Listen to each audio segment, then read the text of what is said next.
எல்லாருக்கும் வணக்கம். இன்றைக்கி சூப்பரான ஒரு வாழைப்பூ குழம்பு செய்ய போகிறோங்க. இதுக்கு நம்ம புளிக்குழம்பு கரைக்கிற மாதிரி மல்லி, அப்புறம் சீரகம், சோம்பு இதெல்லாம் சேர்த்து போட்டு வறுத்து ஒரு மசாலா அரைச்சிக்க போகிறோம். இது கூடவே வெங்காயம், அப்புறம் தக்காளி பழம், கொஞ்சம் பூண்டு, வரமிளகா, கருவேப்பிலை இது எல்லாத்தையும் சேர்த்து வதக்கி அரைச்சிட்டு அது கூடவே கொஞ்சம் தேங்காய் துருளையும் சேர்த்து நல்லா வதக்கிக்கோங்க. வதக்கி இதை ஆற வச்சு தனியாக பேஸ்ட்டாக அரைச்சி எடுத்துக்கோங்க. ஒரு பஜ்ஜி மாவு கொஞ்சம் ஒரு பவுலில் எடுத்துகிட்டு வாழைப்பூவை நல்லா ஃபுல்லாக சுத்தமாக க்ளீன் பண்ணிவிட்டு நான் சின்னதாக கட் பண்ணி வச்சுருக்கிறேன். அதை அப்படி க்ளீன் பண்ணதை அதை அந்த மாவில் டிப் பண்ணிவிட்டு நம்ம வந்து ஆயிலில் போட்டு பஜ்ஜி மாதிரி ஃப்ரை பண்ணி எடுக்க போகிறோம். வாழைப்பூவை நீங்கள் முழுசாக வேணாலும் போட்டுக்கலாம். நான் பாதியை கட் பண்ணி போட்டுக்கிறேன். இதை நல்லா வறுத்து எடுத்துட்டு தனியாக எடுத்து வச்சுக்கோங்க. இதுக்கப்புறம் தான் குழம்பு செய்ய ஆரம்பிக்க போகிறோம். குழம்பு செய்கிறதுக்கு கடாயில் கொஞ்சமாக ஆயில் விட்டு அதில் வந்து நல்லா கடுகு, உளுந்தம்பருப்பு போட்டு நல்லா வெடிக்க வச்சுக்கோங்க. கடுகு வெடிச்சதுக்கப்புறமா கொஞ்சமாக வந்து வெந்தயம், பச்சை மிளகா, காஞ்ச மிளகா வாசனைக்காண்டி சேர்த்துட்டு ஒரு பெரிய வெங்காயத்தை கட் பண்ணி சேர்த்துக்கோங்க. கருவேப்பிலை சேர்த்துக்கோங்க.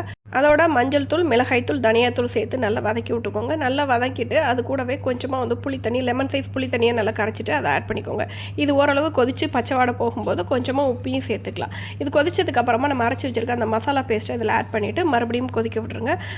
வந்ததுக்கப்புறமா நல்லா கொதித்து பச்சை வாடை போனதுக்கப்புறமா நம்ம பொரிச்சு வச்சுருக்க அந்த வாழைப்பூ இருக்கு இல்லையா, அந்த பஜ்ஜி மாதிரி செஞ்சு வச்சதை அதில் ஆட் பண்ணிவிட்டு லேசாக ஒரு கொதி போட்டு இறக்குனீங்கன்னா சூப்பரான குழம்பு ரெடி. பிடிச்சிருந்தா சப்ஸ்கிரைப் பண்ணுங்கள். தேங்க்ஸ் ஃபார் வாட்சிங்.